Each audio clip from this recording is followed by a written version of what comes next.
Sumpah rezeki ni dia merupakan dia panggil qasam. Dia panggil qasam. Qasam ni adalah sumpah.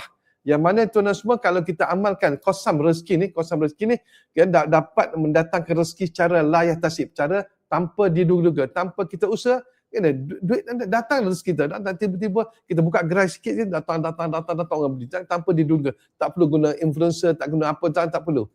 Tiba-tiba datang orang datang kedai kita, datang kedai beli produk kita, macam-macam berlaku. Okey, dan juga tuan-tuan semua di samping itu juga tuan semua mudah untuk bagi anda yang susah nak pergi kerja, anak kita susah nak dapat kerja, kadang-kadang anak kita keluar universiti susah nak dapat kerja apa semua, jadi kita boleh gunakan amalan ni untuk memudahkan anak kita mendapat pekerjaan dia. Kadang-kadang suami kita berhenti kena VHS nak dapat pekerja lain payah tuan-tuan, maka dengan kaedah qasam rezeki ni insya-Allah memudahkan untuk dapatkan pekerjaan. Dan juga tuan-tuan, di samping juga kita ada amalan qasam rezeki ni juga boleh meletupkan usaha anda. Usaha anda boleh meletupkan usaha anda kalau anda jual goreng pisang misalnya. Okey, dulu 1 tandan, sekarang ni dah sampai 5 tandan. Kita goreng pisang.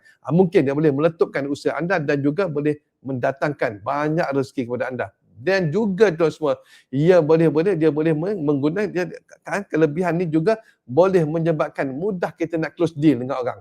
Kalau kita jumpa orang, kita cakap dengan kadang-kadang susah nak close deal kan. Kadang-kadang dah janji dah insya-Allah boleh tiba-tiba dia batal. Ni banyak datang jumpa ustaz kenapa ustaz? Last minute punya close deal tu dan tiba-tiba dia cancel. Ramai ni ada satu grup dia ada bos dia call ustaz macam mana nak buat ni?